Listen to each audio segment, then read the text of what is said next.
e estamos aqui um bocadinho atrasados. Vamos começar esta sessão que tem o nome "A democracia é de todos, o povo é quem mais ordena". E isto tem uma razão muito simples. Os 3 eixos que nós estruturámos do nosso trabalho durante a parte das conferências tinham que ver, em primeiro lugar, que não existe democracia com corrupção. Em segundo lugar, que temos direito a escolher o modelo económico com o qual vivemos. E em terceiro lugar, a questão da democracia. E todas essas questões que nós falamos têm a ver com uma situação em que vivemos, que é uma situação de total desigualdade.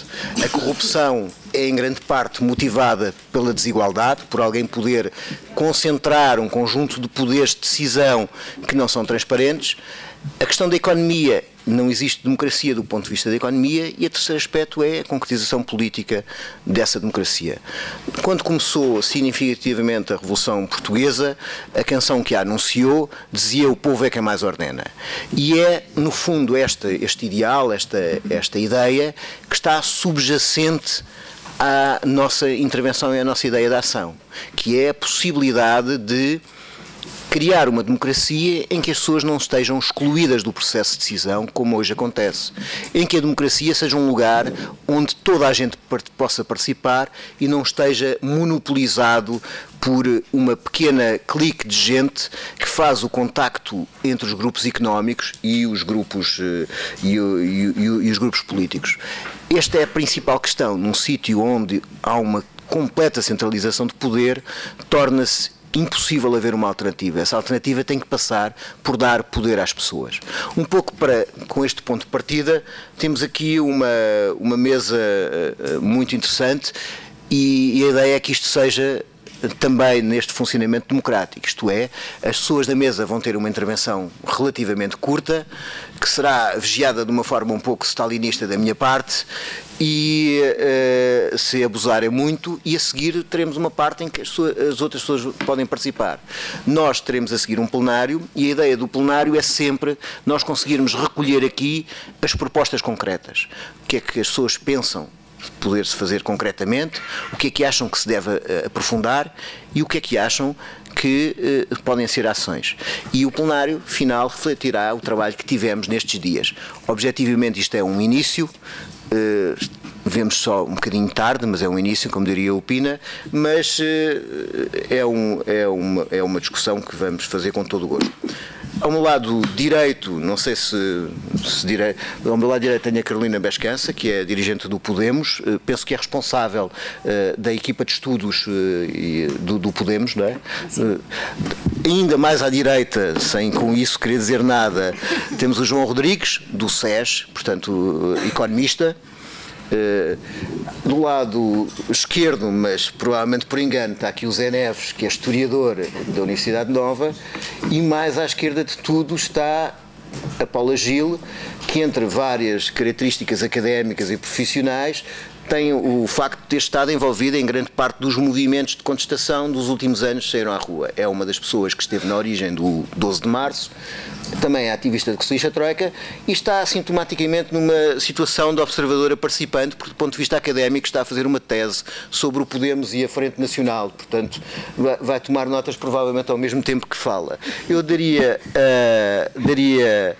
a palavra, vou da direita para a esquerda, o que me parece um princípio salutar, pelo menos podemos dizer que acabamos desse ponto de vista bem, daria a palavra ao João Rodrigues. Sim, até ao para lá da esquerda da direita, não é? Como agora está na moda.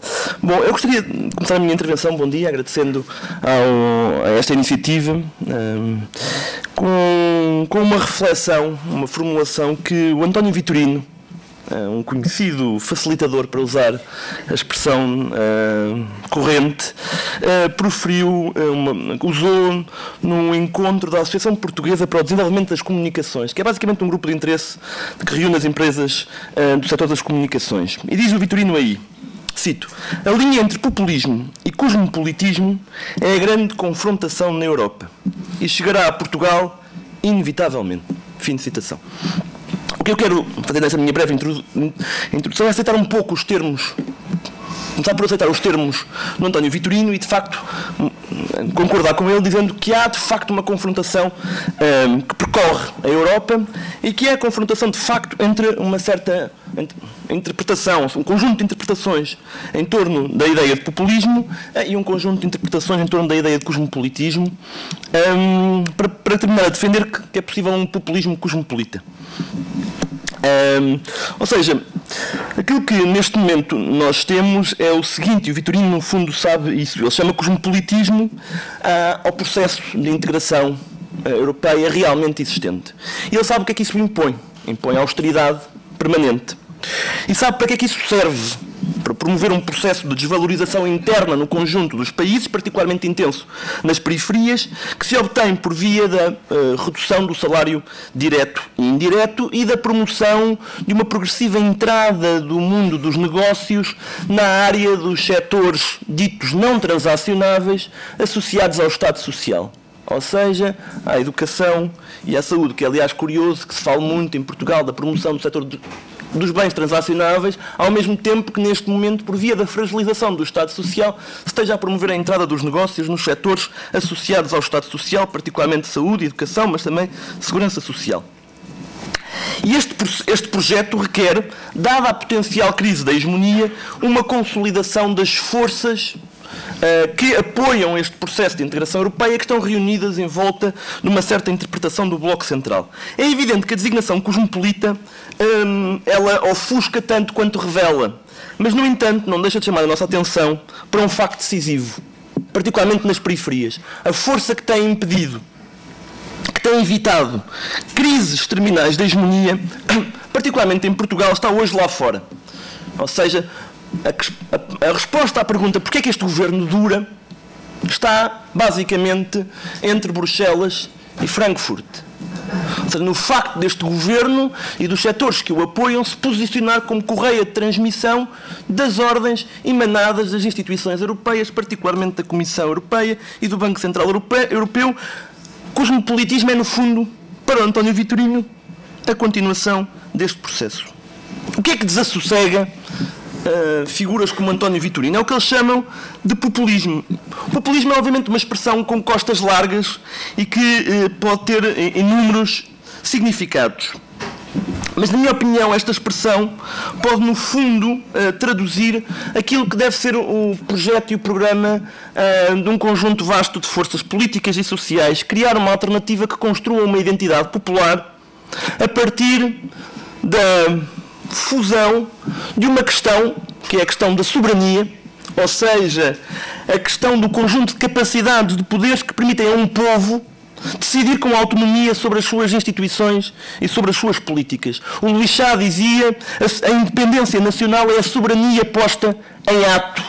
E sem esse processo, sem esse pôr em ato, não há democracia. Democracia e soberania estão, de alguma forma, imbricados.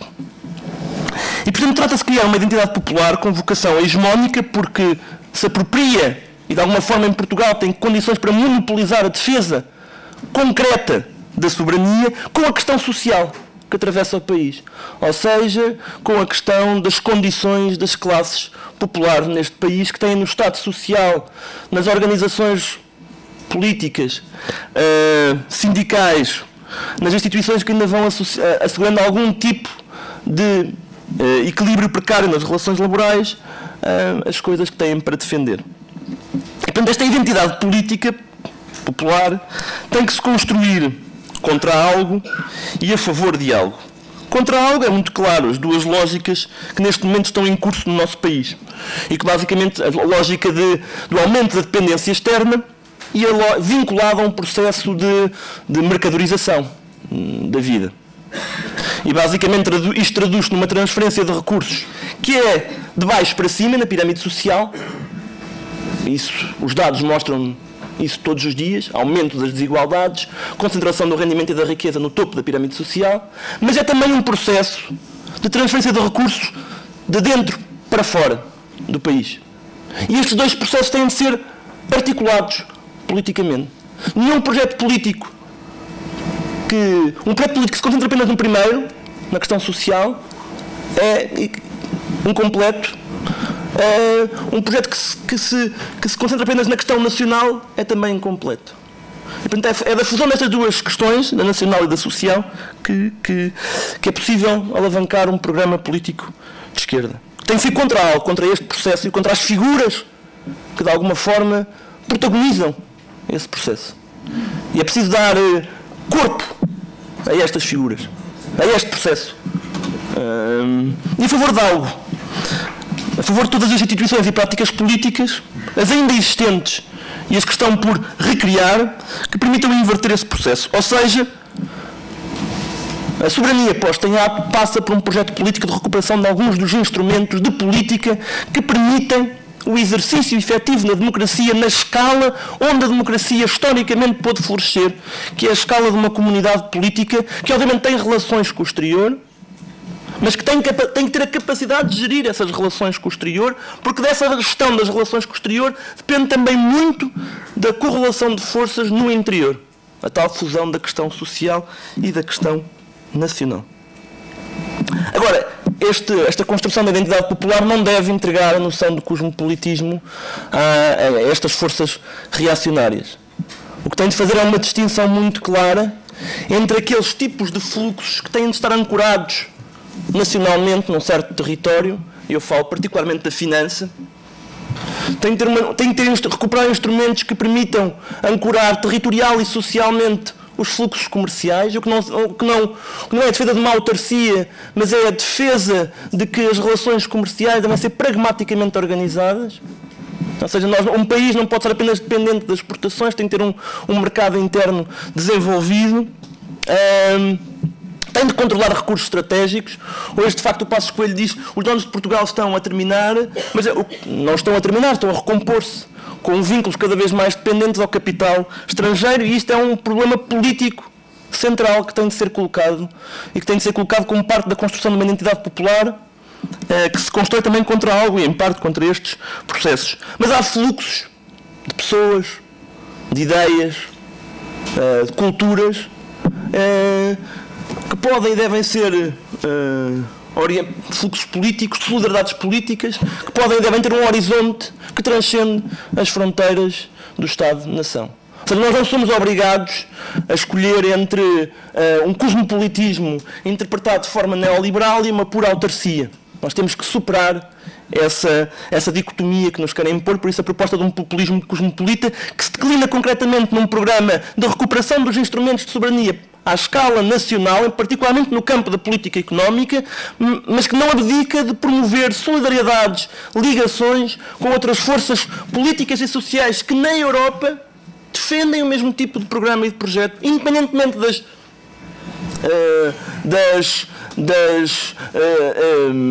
divergências que possam existir em relação aos tais instrumentos de política. Eu creio que em Portugal, a partir de Portugal, e isto pode dar uma discussão interessante com companheiros, camaradas de outros partidos, de outros países, eu creio que em Portugal há um campo político por construir a partir de uma noção que está particularmente enraizada entre segmentos das classes populares de que a integração na União Económica e Monetária foi um fiasco completo e de que o país não sobrevive nesta moeda forte com a imposição de um Banco Central orientado para proteger certos tipos de interesses internacionais e nacionais.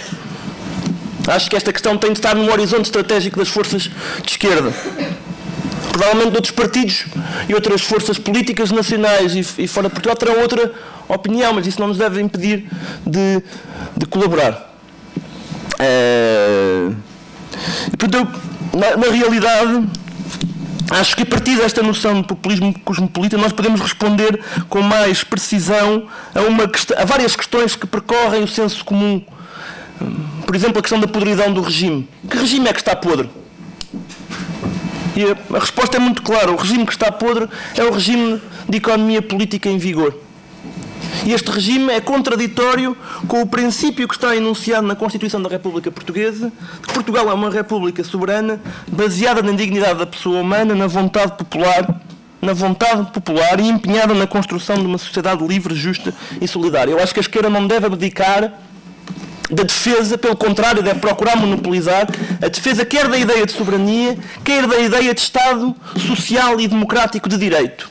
Ou seja, a esquerda tem de se apropriar não só da noção de soberania, como de muitos dos princípios que deve procurar radicalizar da tradição liberal e democrática, incluindo a ideia de Estado democrático de direito, Estado social e democrático de direito, acho que é, aliás, a melhor formulação.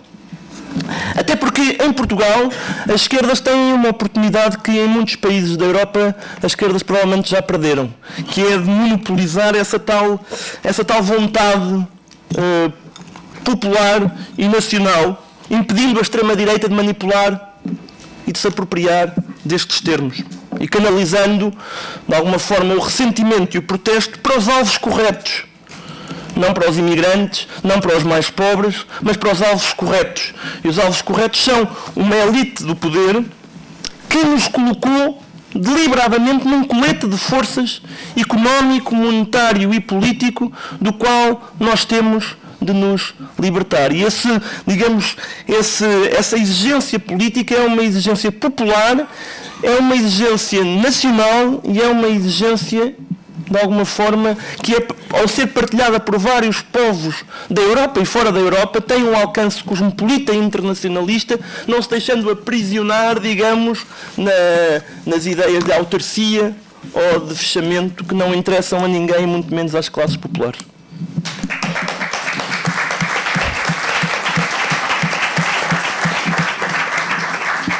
Bom, depois desta excelente intervenção do João Rodrigues para colocar as questões da soberania e as questões sociais, eu queria fazer um pequeno alerta, que é um alerta de soberania e social, que é as pessoas que quiserem preencher uma ficha para terem informação e poderem participar de uma forma social neste projeto. Lá em baixo estão as fichas. Como isto é um projeto soberano e independente, a gente paga a iniciativa, o que significa que todos a podemos partilhar, ajudando a pagar, e passaria ao Zé Neves, não sei antes dizer que também vais ter que pagar qualquer coisa, não é? Ok. Agradeço ao Nuno as funções de cobrador de impostos. Bom, queria agradecer o convite, em particular, aos companheiros que organizaram mais diretamente este fim de semana, e começava por um reconhecimento que creio não causar qualquer tipo de problema. Aqui chegados, isto é, há 4, 5, 6 anos que vivemos numa situação particular em Portugal, em que um conjunto de iniciativas políticas, movimentos, manifestações, experiências partidárias se têm desenvolvido. Podemos dizer, todavia, que aqui chegados, nestes últimos meses, estávamos num, para sermos simpáticos, impasse.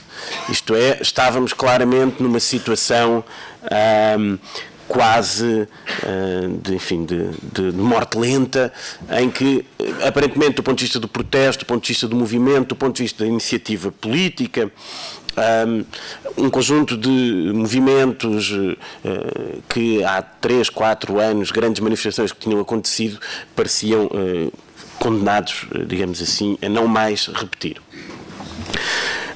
O que se está a passar em Espanha, desse ponto de vista, foi uma fonte de renovação de ânimo, e se estamos aqui hoje reunidos é por causa disso. E não creio que haja nenhum motivo não creio que reconhecer isso seja embaraçoso, de qualquer forma. Não se trata de, estando numa Assembleia chamada Juntos Podemos, de abrir um franchising do Podemos espanhol, mas faz parte da história, se quiserem, de todos os movimentos políticos, da história dos movimentos sociais, haver, enfim, aquilo que podemos chamar relações transnacionais. 1917 não é a causa, mas teve um contributo importante para a criação de um conjunto de partidos por todo o mundo, chamados, na maior parte dos casos, partidos comunistas. A Revolução de 1974 tem uma importância grande nos processos de democratização que acontecem noutros países, a começar por Espanha.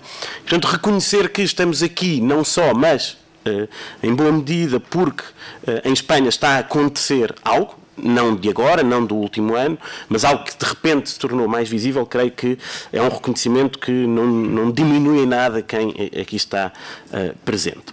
Dito isto,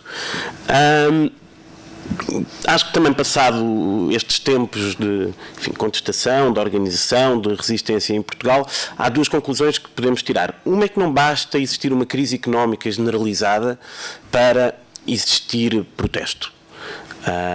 A crise económica existe em Portugal, não tem diminuído, tem-se acentuado, mas o protesto tem diminuído. Portanto, não há uma relação direta entre as dificuldades por que as pessoas passam e o protesto político que fazem sentir. Nós, em Portugal, estamos neste momento em boas condições, creio eu, para chegar a essa conclusão. Segunda conclusão, creio que também podemos concluir que não basta existir a vontade política de um conjunto relativamente restrito de pessoas para existir um protesto político significativo. Muitas das pessoas que aqui estão já se encontraram em outros movimentos, muitas das pessoas que aqui estão já se encontraram em várias manifestações, estiveram, a maior parte delas, presentes em quase tudo o que tem acontecido, e nem por isso aquilo que poderíamos chamar uma onda de protesto popular surgiu. Portanto, não basta existir uma crise económica generalizada, nem basta existir uma vontade política restrita de uns quantos para existir um movimento político de protesto com impacto, com soluções alternativas como aquele que está neste momento a acontecer em Espanha. Nesse sentido, a questão que eu queria tentar responder diretamente, mas ainda ao encontro justamente do tema da democracia, seria esta: devemos em Portugal caminhar na mesma direção que os companheiros em Espanha caminharam, com a criação de um partido, Podemos, que ao longo do último ano tem adquirido uma grande visibilidade? A minha resposta é oblíqua. Acho que devemos caminhar na mesma direção, mas se calhar no sentido contrário. E passo a tentar explicar porque é que acho que devemos caminhar na mesma direção que os companheiros de Espanha, mas no sentido contrário. O que existe em Espanha e o que nós podemos conhecer do que se passou em Espanha ao longo dos últimos meses, anos, é a generalização de uma cultura política ou de culturas políticas de resistência, de novas formas de intervenção, de uma dinâmica de debate e de produção de espaços alternativas do ponto de vista social, que vão desde a prestação de cuidados até a alternativas do ponto de vista da programação cultural. Enfim, toda uma cultura, digamos assim, que criou uma densidade política, que não está sediada apenas no Parlamento ou num debate entre partidos que têm presença no Parlamento, mas uma densidade política que acrescenta algo ao simples descontentamento, à simples, digamos assim, ao simples sofrimento generalizado que a crise tem causado. E a partir daí, no contexto dessa cultura política, emergiu um partido, emergiram outras soluções, não vou aqui entrar na discussão de quais é que me parecem mais meritórias, mas emergiu um partido, em particular o Podemos, que adquiriu uma visibilidade, um protagonismo político significativo. Ora, em Portugal, se bem percebo o país onde tenho habitado e alguns dos meios do país onde tenho habitado, se bem percebo, em Portugal o que falta, antes de mais, é a cultura política de onde pode emergir um tal partido. Em Portugal, o que falta são formas de alternativa, redes sociais, redes associativas, que construam uma cultura política a partir da qual podem surgir várias propostas. Falta, nesse sentido, um espaço político, se quiserem, podemos chamar-lhe várias coisas, movimentos sociais, espaço de política popular, o que queiram, um espaço político que, de alguma forma, crie uma zona de atividade democrática que não se limite, digamos, ao Palácio de São Bento. Então, sim, devemos caminhar na mesma direção que os companheiros em Espanha, parece-me, mas no sentido contrário. Aqui não têm faltado iniciativas partidárias. Há qualquer problema, é a primeira coisa que nos... Não é? Quer dizer, o histórico de casa caiu, vamos criar um partido. Não é? Não há sal, vamos criar um partido. Não tem faltado vontade de fazer partidos. O problema é que justamente, e aí talvez seja interessante recordarmos o discurso que o Pablo Iglesias fez aqui no fim de novembro na Convenção dos Companheiros do Bloco de Esquerda, o problema é que, como ele próprio dizia, numa parte do discurso que me parece particularmente interessante, como eu próprio dizia, não é propriamente à direção de um partido, a um comitê central iluminado, a um líder mais mediático, a uns jovens bem-falantes e com um discurso articulado, não é disso que as pessoas que em Espanha têm ocupado os lugares de poder têm receio. Do que têm receio é de uma dinâmica popular que extravasa muito esse protagonismo mais visível de alguns, e é essa dinâmica que nós temos que ir à procura. E, portanto, sim, na mesma direção que os companheiros de Espanha, mas, creio eu, em sentido contrário. O que é que este caminhar em sentido contrário, isto é, na tentativa de criarmos uma cultura política, espaços sociais alternativos, formas de resistência a vários níveis, onde é que ela nos pode levar? Pode-nos levar justamente a romper, primeiro, com uma forma codificada, cristalizada de fazer política, de entendermos a política, e à qual eu sou, digamos, muito devedor, reconheço, que é uma leitura do mundo sistematicamente a partir da chave esquerda-direita. Eu acho que o contributo do Podemos para superarmos essa leitura em chave esquerda-direita é um contributo muito importante, mas é um contributo muito importante não que se trate de inventar um novo discurso político que faça uma espécie de terceira via, ou um novo discurso que substitua os conflitos políticos por choques culturais, choques de civilizações. Não. É um contributo importante na medida em que nos sinaliza que, a partir do momento em que a política deixar de ser apenas um exercício de vontade de uns quantos ativistas, ela necessariamente deverá reinventar-se, deverá contaminar-se, deverá contagiar-se por essas experiências com mundos que nós não conhecemos. É preciso dizer, mundos que nós não conhecemos, com os quais não contactamos. E é nesse contacto que é possível reinventar uma nova linguagem política e que é necessário reinventar uma nova linguagem política que nos liberte do debate em que temos estado, que é de facto um debate bipolar. Ora, a questão é quem é que é a verdadeira esquerda, e há sempre uma esquerda mais verdadeira do que a outra, ou a questão é a da unidade de esquerda, não é? Nós na esquerda portuguesa temos estes dois, digamos, fascínios, os que sonham com a unidade de esquerda e os que sonham com a verdadeira esquerda. E que estão em polos muito, muito, muito diferentes, mas no fundo é uma diferença muito complementar. Nós precisávamos de romper com essa forma, creio eu, de pensar, de fazer e de agir politicamente.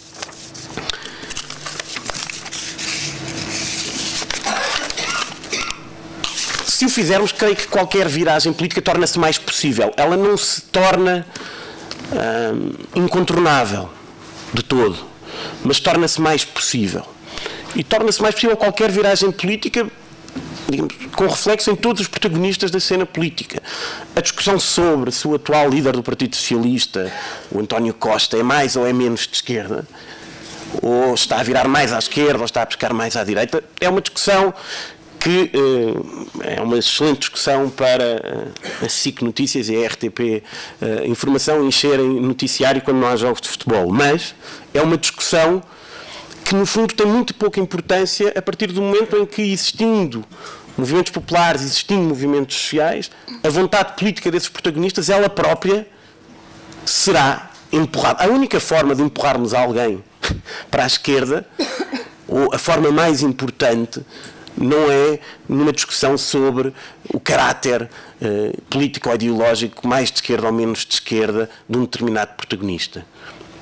A vontade política de quem nos representa não conta assim tanto perante a força e as movimentações populares e sociais que consigam determinar qualquer coisa a esse nível. Portanto, qualquer viragem significativa, com reflexos nos partidos que existem, com reflexo no sistema político que existe, com reflexo, em última instância, então, depois, nas nossas próprias vidas, creio que não sucederá sem se recuperar uma tradição de atividade, de ativismo, de militância, de cidadania, como queiram chamar, que justamente procure pensar o que é que pode ser uma política que não é feita apenas e só por quem é, em última instância, funcionário partidário, por quem é, em última instância, funcionário do sistema político, mas uma política que tem que combinar-se nos seus ritmos, nas suas lógicas, com dinâmicas cotidianas de todos nós, que trabalhamos, que temos outras coisas em que pensar também, para além daquilo que a participação política nos exige.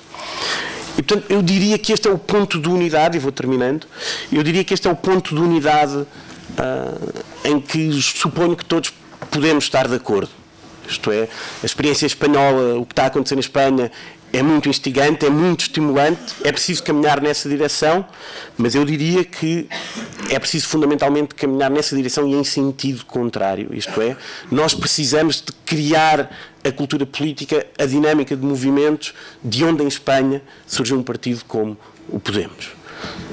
Depois dessa cultura e dessa dinâmica de movimento estar criada, que solução é que se pode fazer? Bom, seguramente que aí depois poderemos ter a oportunidade para nos dividirmos, e acho que essa divisão nessa altura não tem problema nenhum, será absolutamente saudável, porque seguramente existirão pessoas que acham que é possível renovar a democracia representativa, que o problema é termos líderes e dirigentes corruptos e que poderemos ter líderes e dirigentes não corruptos mais transparentes que regenerem o sistema, e haverá outros, dos quais eu me encontro mais próximo, que acharão que, porventura, o essencial é pensarmos formas de democracia em que a representação não seja o mecanismo dominante por excelência. Mas aí haverá um conjunto de debates que terão todo o sentido e terão mais sentido na medida em que não serão debates feitos no vazio.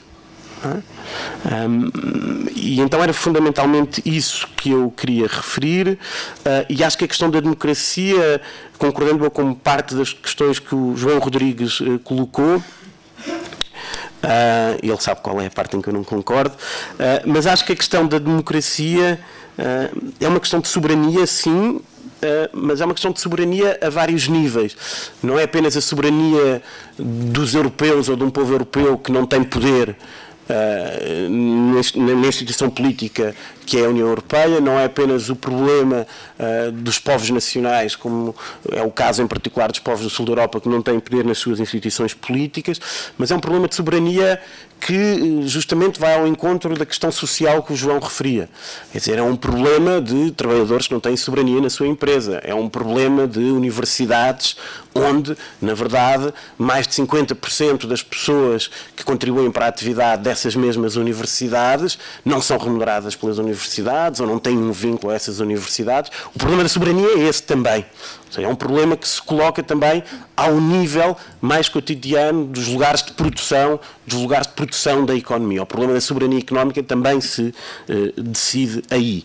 E é então nesses espaços que nós também podemos começar a criar uma cultura de protesto, uma cultura de alternativa que dê densidade e que não faça deste domingo de manhã uma reunião bem passada de pessoas que têm uma convergência a vários níveis, mas que, no fundo, não é, se arriscam muitas vezes, e corremos esse risco, a ser como aquelas vanguardas que não é, vão levando tudo à frente até ao ponto em que olham para trás e não estão, na verdade, a levar ninguém consigo. Não é? Portanto, acho que sim, caminhar na direção dos companheiros do Podemos, mas em sentido contrário. Terminei.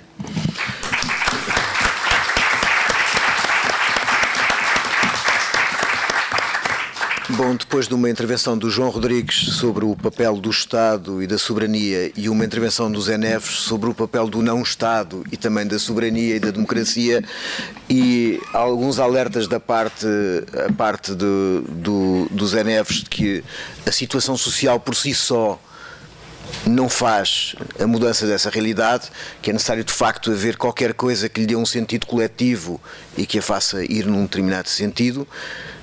É uma redundância, mas é assim, isto é, temos que criar sobre a situação social um discurso que as pessoas possam identificar e sobre o qual possam atuar e fazer e criar coletivamente. Temos um problema que nós em Portugal vimos muitas vezes, que é, apesar de não haver movimentos sociais, é quase como as bruxas, apesar de não haver bruxas apesar de não haver movimentos sociais, há ações sociais. Há situações onde houve milhões de pessoas na rua, há situações onde as pessoas se mobilizaram e tentaram fazer. Agora, nunca conseguimos desses momentos, ou pelo menos aparentemente não o fizemos de uma forma capaz, transformar essas explosões sociais em poder social. em poder das pessoas e em fazer passar essa hegemonia social, que é uma hegemonia de uma sociedade que é contra a austeridade, que é contra uma política que funciona não por defeito, mas por feitio na corrupção, porque é uma forma de gestão capitalista do mundo. Não conseguimos fazer passar esta hegemonia social em força política. Para nos falar um pouco disto e do que quiserem, se calhar em sentido contrário também, temos aqui a Paula Gil, que participou em todas as manifestações e portanto, poderá dizer que quão arrependida está disso. Ora bem, portanto, antes de mais eu quero agradecer terem sido arrastados de casa num domingo de manhã. Eu sei o quão difícil é ser arrastada de casa a um domingo de manhã para vir falar às 11 da manhã.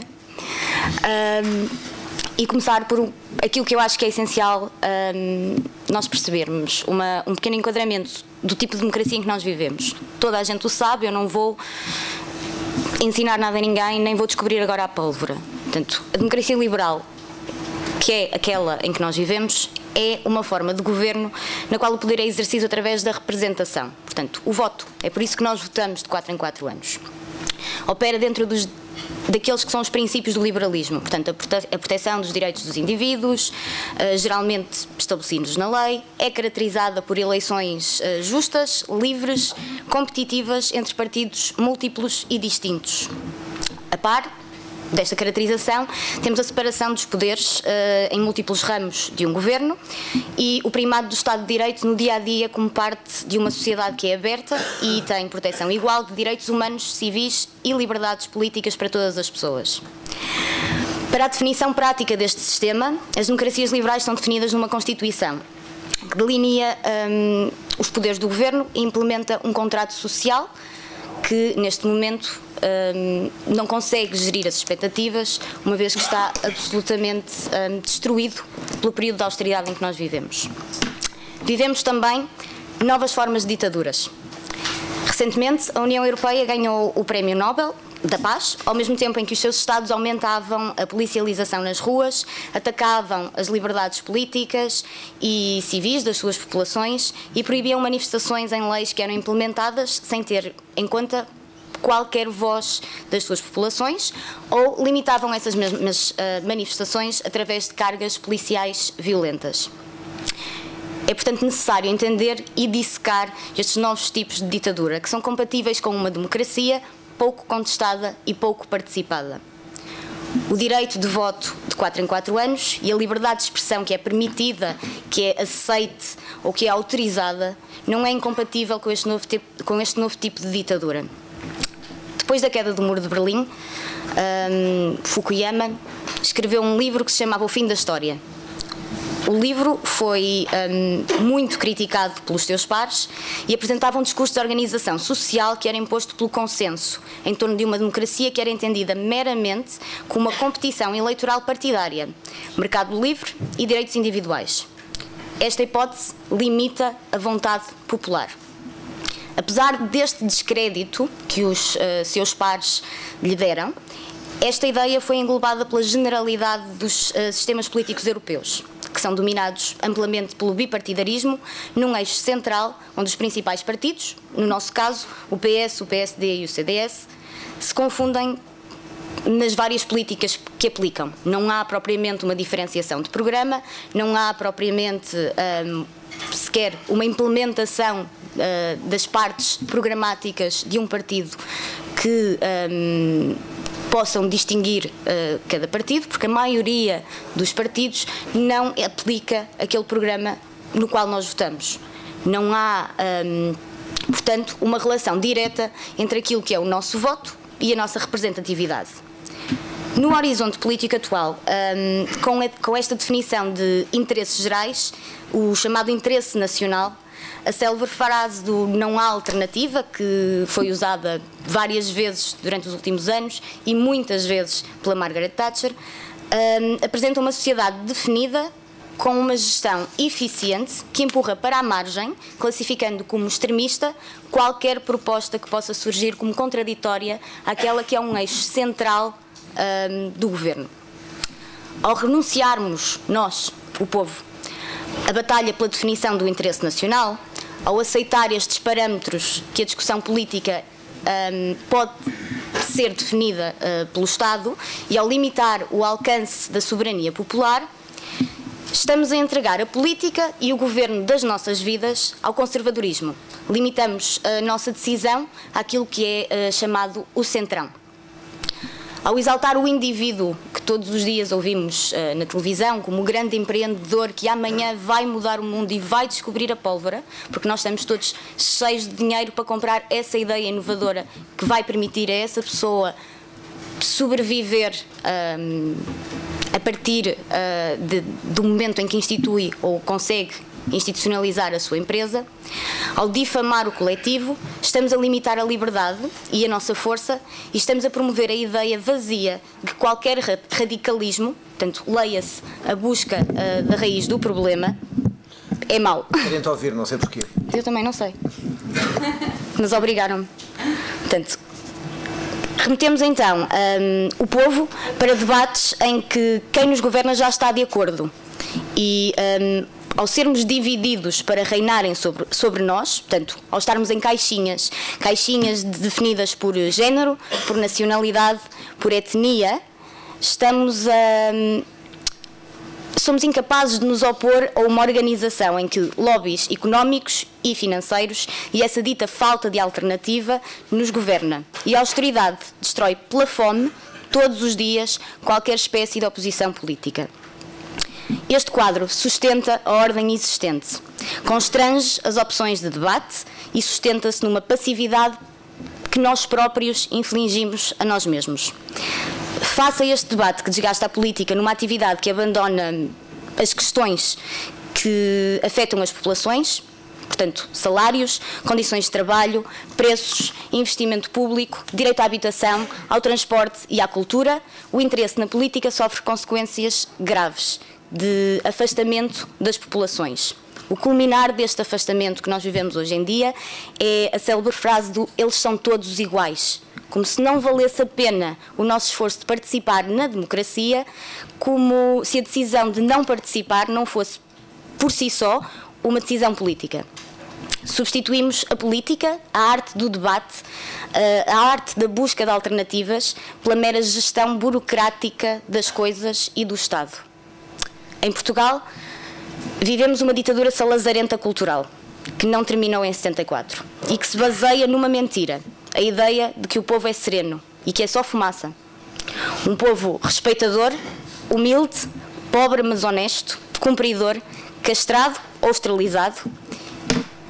E foi esse mesmo povo, pobre mas honesto, cumpridor, que durante vários anos fez greves ilegais, assassinou um rei, assassinou representantes espanhóis, atirou-os do primeiro andar e eles foram despedaçados no meio da rua pelas populações. E, portanto, o povo é sereno, é só fumaça. Este povo sempre soube trilhar as suas trincheiras e perceber que ou nos organizamos coletivamente para fazer face a este assalto que hoje vivemos, ou quem se lixa e quem se lixará será sempre o mexilhão. Está na hora de o povo ser sujeito político, de assumir o direito à soberania, de manter, pela participação ativa em ações concretas na sua democracia, uma capacidade de auditoria às políticas e aos governos. Dito isto, há que criar uma dinâmica ativa de participação popular, organizada, coletiva, e compreender que não basta, portanto, mudar o pastor, há que deixar de ser ovelha. Obrigada.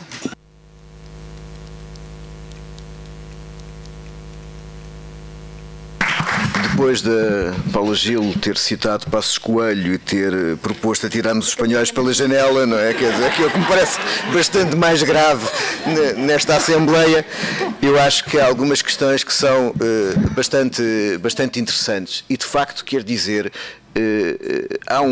havia um autor simpático com bastante mais tiques que eu que diz que de alguma forma nós achamos mais possível que haja uma catástrofe natural ou uma invasão de extraterrestres do que mudar o capitalismo, e no fundo contentamos-nos com uma política, usando outro autor, que é uma espécie de polícia, que é uma espécie de gestão das coisas, e a política só acontece quando nós somos capazes de aqueles que não têm voz terem a palavra e fazerem qualquer coisa num certo pressuposto de igualdade. No fundo, repetir aquela frase do célebre do Maio de 68 de Che Guevara, quando somos capazes de ser realistas e exigir o impossível. De alguma forma é isto que nos fez levantar às 10 da manhã, para ouvir um pouco a experiência do Podemos, porque um dos aspectos mais interessantes da experiência do Podemos é aquilo que eles designam como a ilusão e a oportunidade de mudar.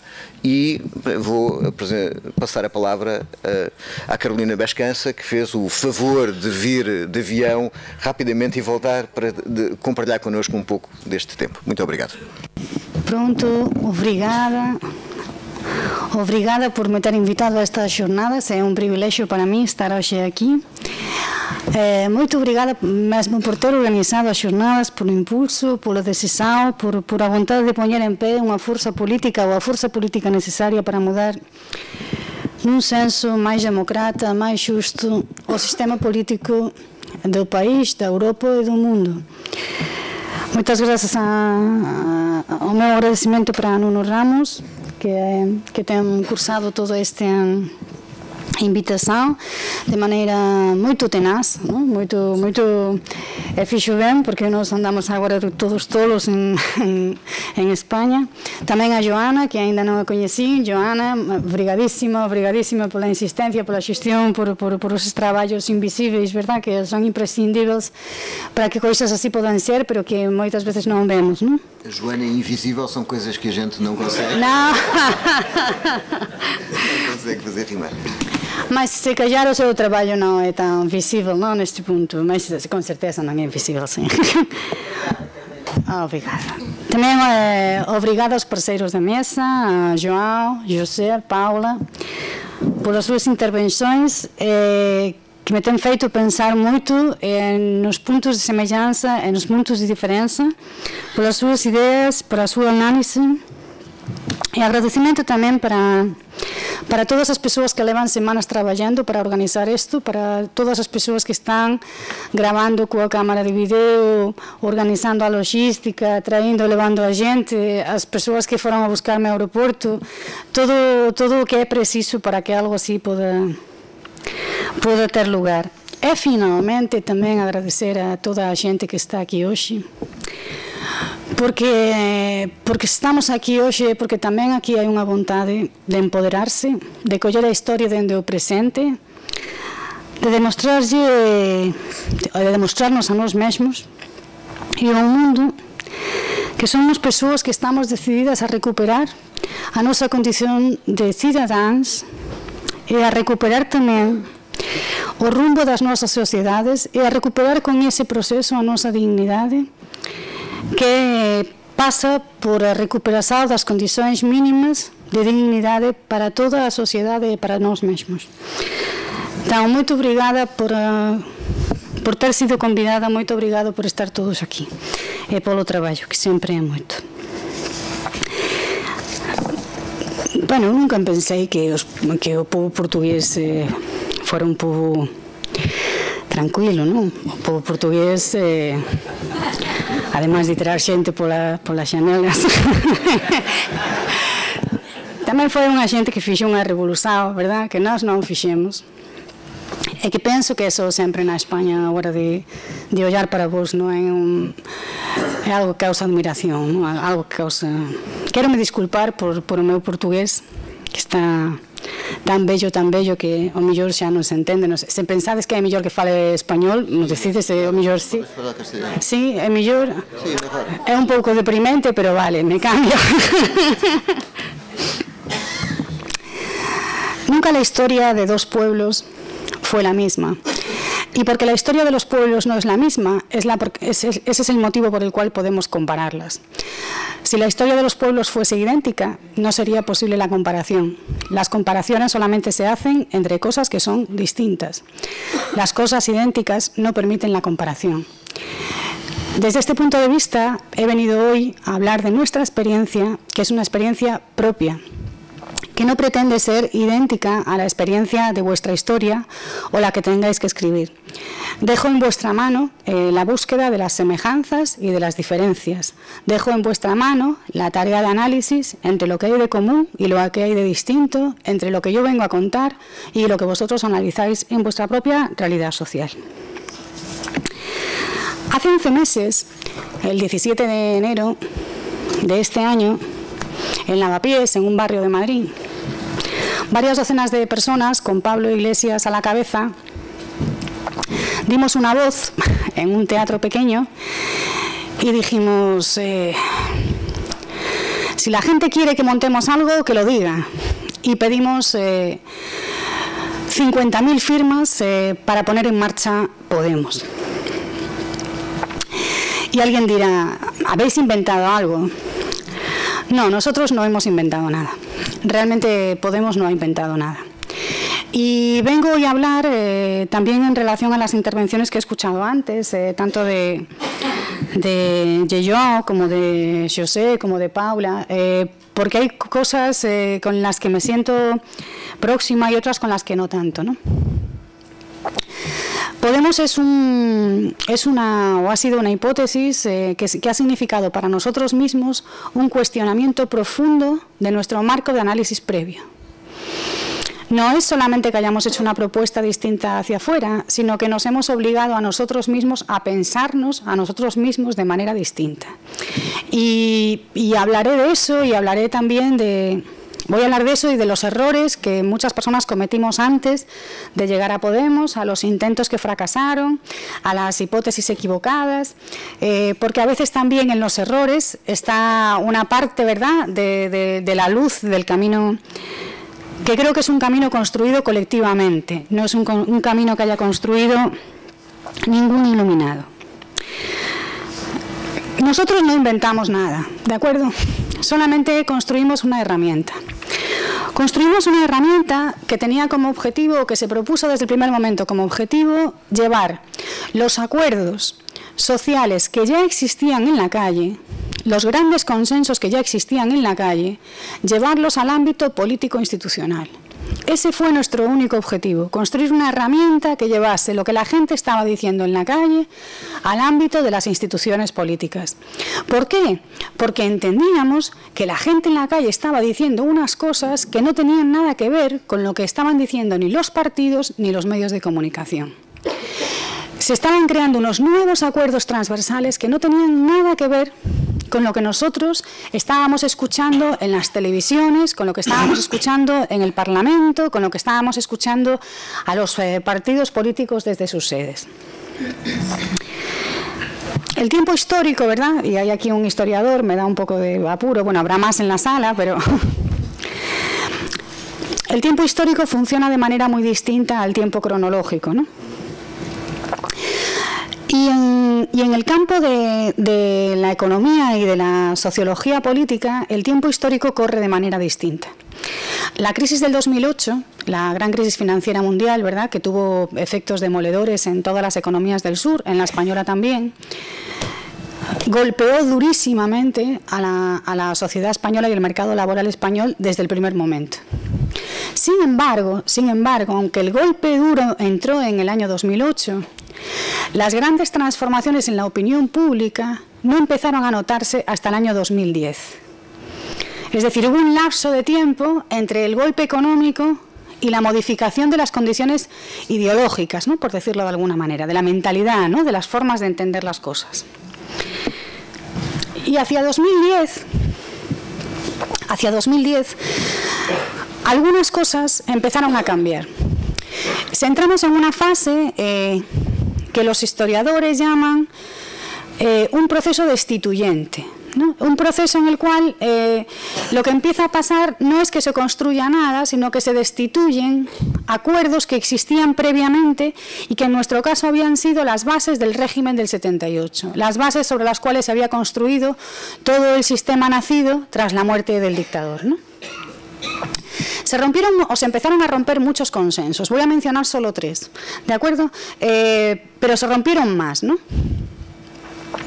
El primer consenso que se rompió, y me ha gustado escucharlo de boca, me parece que de Joao, porque aquí pasa algo parecido, El primer consenso que se rompió es que si la transición hacia la democracia en España en los años 70 se construyó también en parte sobre la idea de que la integración de España en la Unión Europea era la garantía de la integración en el ámbito de la democracia y el progreso económico, esa idea que reinó durante los 80, durante los 90 y durante el principio del siglo XXI, bueno, esa idea con la segunda oleada de la crisis, en el año 2010 en España se empieza a romper. La gente empieza a no tener tan claro que la Unión Europea sea la garantía del funcionamiento de la democracia en nuestro país y del progreso económico en nuestro país. Eso se empieza a romper. El segundo consenso que se rompe, de esos consensos nacidos en el 78, es la idea de que, bueno, es la idea también que los historiadores llaman el mito del progreso, ¿no? Es decir, el mito, la idea de que el paso del tiempo naturalmente significa la mejora de las condiciones de vida. El tiempo cronológico lleva asociado que la gente va viviendo mejor y, por tanto, conforme pasa el tiempo, ¿verdad?, de manera natural, la gente más joven va viviendo mejor que la generación anterior, los hijos van viviendo mejor que los padres, de la misma manera que los padres han vivido mejor que los abuelos. Ese relato que era cierto desde la España de la posguerra, desde la España de los años 40, que había sido cierto como relato y como base del franquismo, como construcción del desarrollismo, ese relato del progreso, del mito del progreso, en términos de opinión pública, en torno al año 2010, se rompe.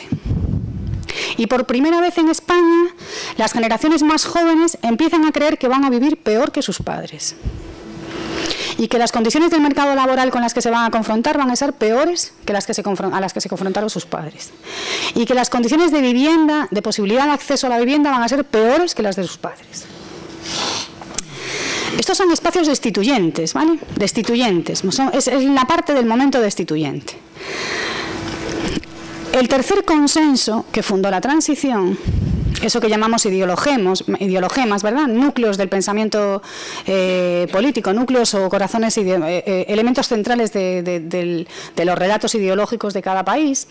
El tercero que se rompe, y que venía de muy antiguo, era la idea de que el gobierno de España dirigía la política en España. Bueno, pues a partir del año 2010, mucha gente en España empieza a creer que la política en España, y especialmente la política económica en España, no la dirige el gobierno español. Y esto es una especie de gran shock, ¿no? De repente, el gobierno no paraba de decir, ¿verdad?, el gobierno de Zapatero no paraba de decir que no podía hacer nada, que tenía que hacer una reforma laboral porque no podía hacer otra cosa. Y luego llegó el gobierno del Partido Popular y siguió diciendo que no podía hacer otra cosa, que solo podía recortar, que solamente podía pedir rescate, que no podía hacer otra cosa. En mayor o menor medida, a lo que asistimos en paralelo fue una gran crisis del concepto de democracia representativa, un poco al hilo de lo que comentaba Paula, ¿no? La idea de democracia como representación entró en crisis y de manera muy convulsa, de manera muy desordenada, de manera muy intuitiva y muy poco coordinada, estalló el 15M, ¿no?, las grandes movilizaciones del 15M en el año 2011. El 15 de mayo la gente salió a la calle, se quedó. La gente salió a la calle y en vez de volverse a casa, se quedó. Y se quedó en las plazas y se quedó en las calles y empezaron a discutir y duró semanas y meses, ¿verdad? Y se articularon movilizaciones vecinales y se creó una gran movilización social y una enorme ola de apoyo popular y un gran debate sobre la situación política del país, y llegaron las elecciones de noviembre de 2011 y el Partido Popular obtuvo la mayoría más grande de su historia y nos quedamos todos así, diciendo, no es posible. ¿Cómo puede haber pasado esto? ¿Cómo puede pasar que miles de personas, millones de personas participen en la movilización, en una movilización social sin precedentes, que no vayan a dormir a sus casas, que acampen en las plazas, que se cree un movimiento de protesta transversal, que se cree una fuerza destituyente sin precedentes y que el Partido Popular ¿no? Con sus posiciones más conservadoras, más de la derecha clásica, gane las elecciones con la mayor mayoría, con el mayor número de votos de su historia. Y nos fuimos todos a casa deprimidos, diciendo esto no tiene remedio. Pero no era eso, no era que no tuviera remedio, era que nosotros no estábamos entendiendo que hay una cosa que se llama la autonomía de la política. La autonomía de la política. De manera convencional, especialmente desde las líneas del pensamiento de la izquierda o del pensamiento crítico, siempre habíamos creído que si tú conseguías muchas fichas, ¿verdad? Como si fuera un casino, ¿no? Te dan muchas fichas de movilización social, vas a la caja y te las cambian por fuerza política, ¿no? Tú consigues muchos movimientos sociales, vas a la caja del Estado y te lo devuelven en fuerza política. Pues no, tú consigues muchas fichas en movilización social y no te dan nada, te dan el Partido Popular, eso es lo que te dan. ¿Qué es lo que no entendimos? La autonomía de la política. No entendimos que el espacio de la política institucional tiene sus propias reglas y que por la línea de la movilización social no se consigue el cambio político institucional. Se consigue otra cosa, que es importante, que es imprescindible, que crea conciencia, pero no vas con tus fichas de movilización social y te dan cambio político. Vas con tus fichas de movilización social y como solo llevas esas fichas no te dan nada. Nada de nada. Y no nos dieron nada. No nos dieron nada en el 2011, no nos dieron nada en el 2012 y no nos dieron nada en el 2013. Nada de nada. El mayor momento de movilización social de la historia contemporánea de España en los últimos 20 o 30 años, que ha sido, bueno, quizás mucho decir porque España tiene una trayectoria de movilización muy alta, pero el 15M, que es sin duda una movilización social descomunal, en lo inmediato no nos dieron nada. Nada. ¿Qué empezó a pasar entonces? Empezó a pasar que de esos momentos destituyentes se empezaron a crear consensos. Esos consensos que habían sido destituidos, que venían del régimen del 78, empezaron a ser sustituidos por unos nuevos consensos de nueva planta, ¿verdad? Nacidos de ese espacio de protesta. Y aquí vuelvo al lugar donde empecé. Esos consensos se estaban formando de manera más o menos espontánea en la calle, en las plazas, en los bares, pero nadie los estaba diciendo ni en el Parlamento, ni en los medios de comunicación, ni en ningún sitio. Esos consensos no tenían expresión en el ámbito político institucional, ni en los medios de comunicación. Y vosotros diréis, ¿y por qué vosotros sabéis que se estaba formando eso si nadie lo estaba diciendo? Pues es una buena pregunta, ¿no? Porque en España en el año 2011, en el año 2010-2011, el CIS, el Centro de Investigaciones Sociológicas, que es un centro de investigación social público, impresionante, con una base de encuestas espectacular, con información pública al acceso de todos los investigadores, de todas las universidades, hizo lo que mi padre hacía cuando yo era adolescente. Yo era muy rebelde cuando era adolescente, bueno, después también.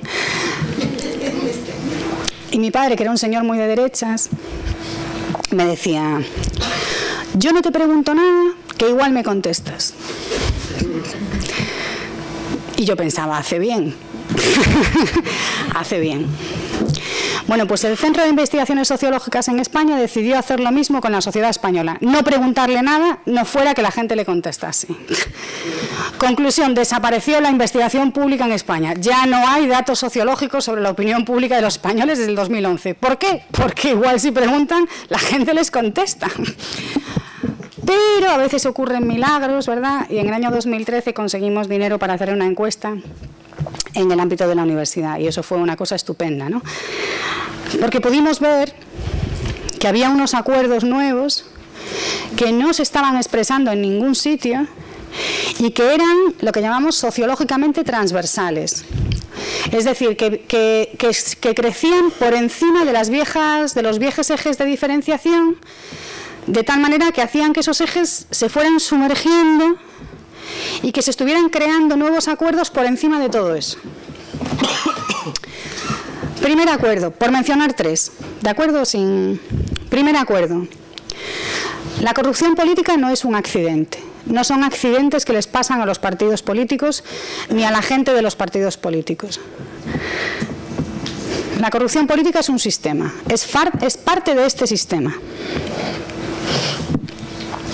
Y como parte del sistema, la corrupción política es incompatible con la verdadera democracia. Esto la gente ya lo estaba diciendo, no lo estaba diciendo nadie en los medios, ni lo estaba diciendo nadie en los partidos, pero la gente lo estaba diciendo. Que esto era un sistema de chorizos. Bueno, no sé si aquí se dice eso, pero se entiende, ¿no? Se entiende. Segundo consenso. Que las personas que nos metieron en esta crisis es imposible que nos saquen. Eso fue un segundo acuerdo que vimos clarísimo. La gente veía claramente que era imposible que las mismas personas, los mismos partidos, las mismas estructuras que nos metieron en la crisis nos fueran a sacar. Estaban inhabilitados. Tercer consenso, bueno, había más, ¿no? Luego si queréis en el debate podemos hablar de la encuesta, de las cosas que vimos, porque tampoco hemos vuelto a conseguir dinero para hacer otra. O sea que... Había un acuerdo de fondo que decía, que nos estaba diciendo que la gente ya no creía que hubiese que cambiar las cosas que había que hacer, sino que sobre todo había que cambiar la forma de hacer las cosas, la forma de hacerlas. Había que cambiar la forma de hacer política.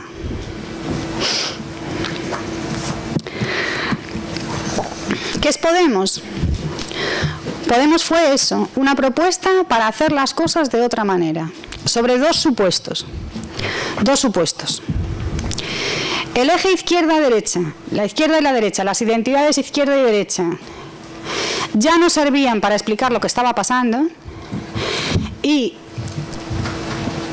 ni tampoco los electorados, ¿no? Tampoco el electorado del Partido Socialista, el electorado del Partido Popular, esas lealtades ya no existían. La gente que votaba al PP y al PSOE estaba tan cabreada como la gente que no les votaba. A mí me hace gracia, ahora dicen, Podemos, el voto de la ira.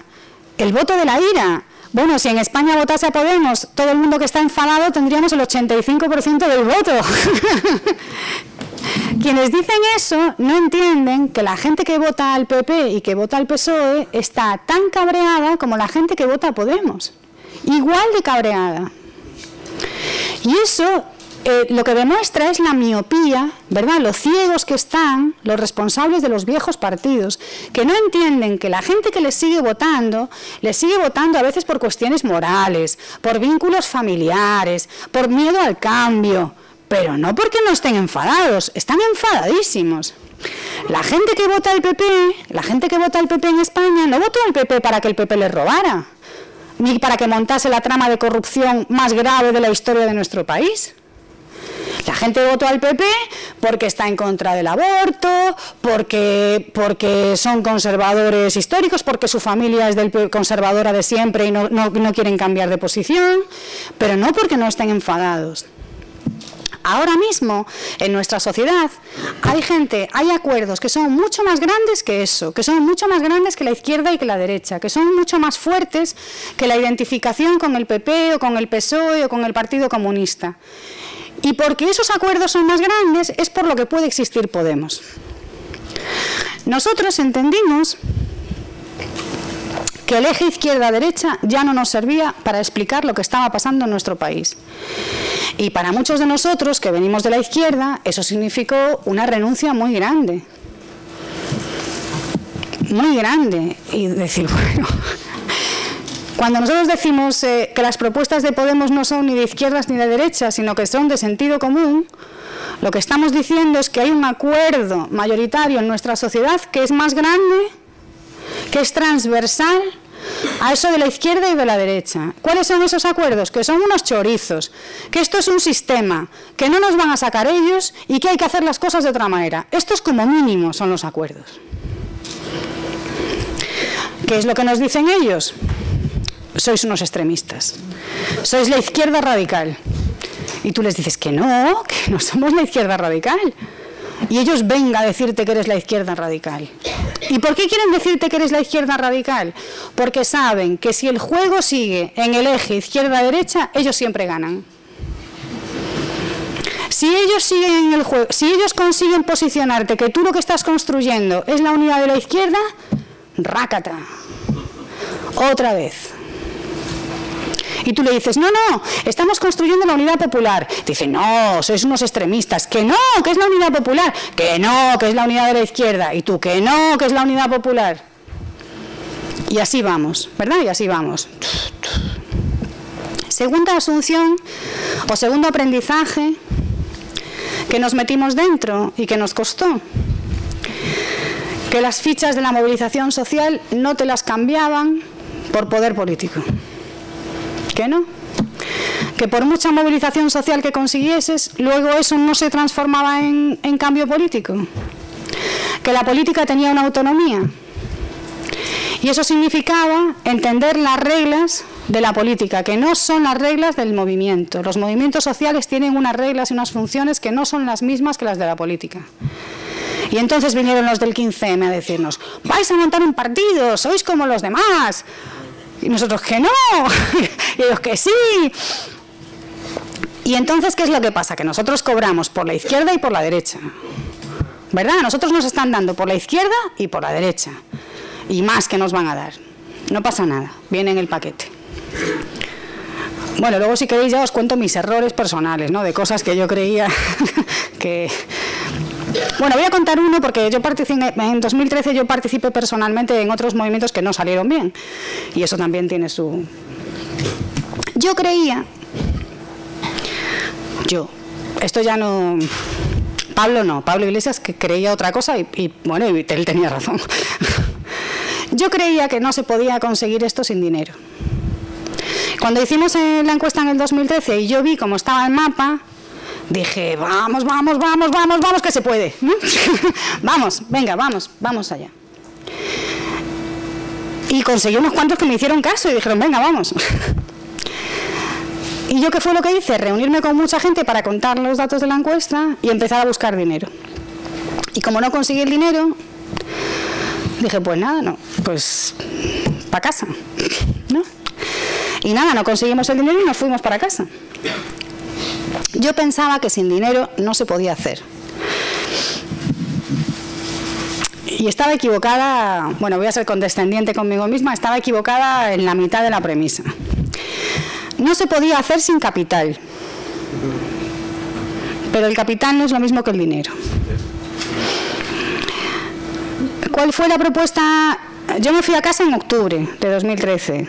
¿Cuál fue la propuesta de Pablo en noviembre? Se puede con capital mediático. Vamos a intentarlo con capital mediático. No tenemos dinero, pero tenemos capital mediático. ¿Por qué? Porque Pablo llevaba yendo a la televisión un año y había acumulado una cierta visibilidad mediática. ¿Se podía sin dinero? Sí. ¿Se podía sin capital? No.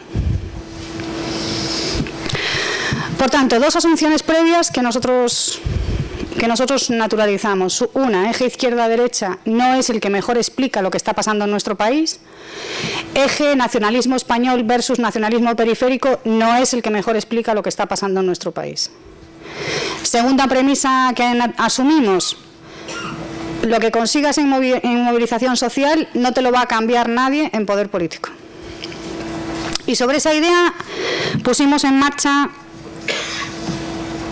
Podemos, como propuesta, como herramienta para llevar al ámbito político institucional esa mayoría que sabíamos que existía en el ámbito social.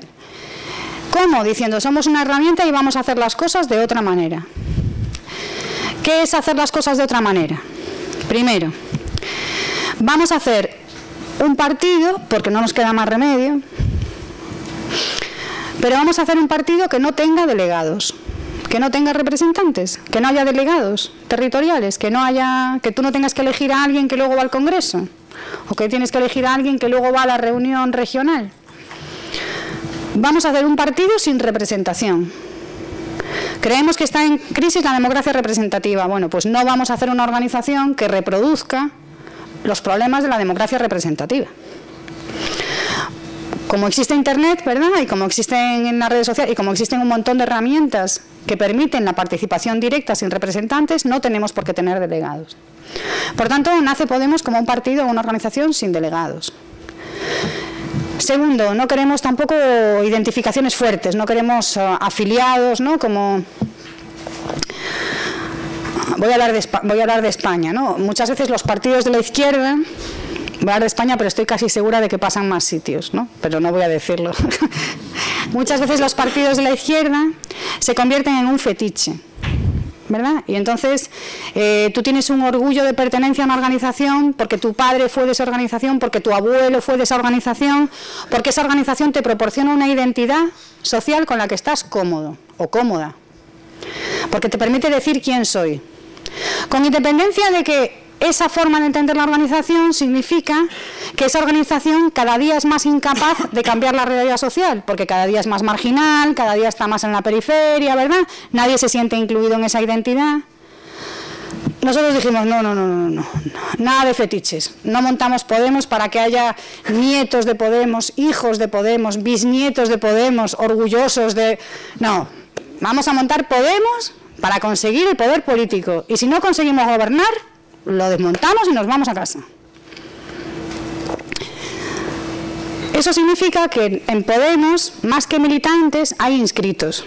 Tú entras en Podemos, te inscribes en una página web y con esa página, con esa inscripción te dan un código de votación. Y con ese código tú votas, puedes proponer temas para el debate en la asamblea, puedes participar en todos los espacios de deliberación y cada vez que se toma una decisión importante tú votas. ¿Son militantes? Bueno, son inscritos más bien, ¿no? Es un sentido blando, ¿no? Eso también significa que no se paga, ¿vale? Por estar en Podemos no se paga, es gratis. Tú te inscribes en Podemos y es gratis. Otra forma de hacer las cosas, listas abiertas y ciudadanas para elegir en todas las elecciones a las que nos presentemos, las listas de Podemos las decide la gente. Todos los puestos, del primero al último. Se presenta quien quiera y vota quien quiera. Todos los programas electorales de todos los niveles territoriales de Podemos los decide la gente.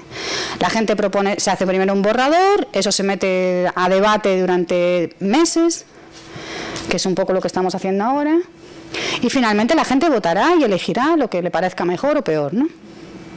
Así hicimos el programa de las europeas, así hemos empezado o estamos empezando a hacer el programa de las próximas elecciones generales de 2015 o 2016. Siguiente compromiso sobre hacer las cosas de otra manera. En Podemos, los pactos postelectorales con otros partidos, cuando tengamos elecciones y haya que hacer acuerdos con otros partidos, los someteremos al referéndum de la gente. Será la gente la que decida por referéndum si se pacta con este partido o con este otro, con quién sí o con quién no. Y termino ya para no... Como último rasgo, luego pues espero que en el debate podamos hablar de más cosas. No le hemos pedido dinero a los bancos. Podemos no le pedimos dinero a los bancos. El dinero que hemos conseguido es porque se lo hemos pedido a la gente. Y la gente, mediante crowdfunding, nos ha ido dando dinero para sacar la organización adelante. Esto significa que somos pobres, ¿vale? Que no tenemos un duro. Pero eso también significa que no le debemos nada a nadie. Y también significa que cuando gobernemos en nuestro país no le deberemos ningún favor a ningún banco ni a ninguna entidad financiera. Y eso es un nivel de independencia y de autonomía que ninguna organización política de nuestro país tiene. Para nosotros no deberle dinero a los bancos, no endeudarnos, no pedirle dinero a las entidades financieras, es un elemento básico del compromiso ético de Podemos. Por tanto, ¿Podemos es una propuesta programática de una serie de puntos sobre lo que hay que hacer? No. Podemos es una herramienta sobre cómo hacer las cosas de otra manera.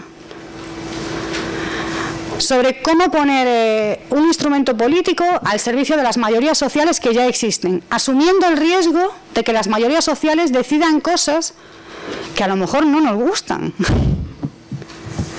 Pero entendiendo que la democracia va de eso. de asumir el riesgo de que la gente es mayor de edad y tiene capacidad para decidir lo que quiere, cómo lo quiere y cuándo lo quiere. Y en esas estamos. Pero creemos que podemos. Gracias.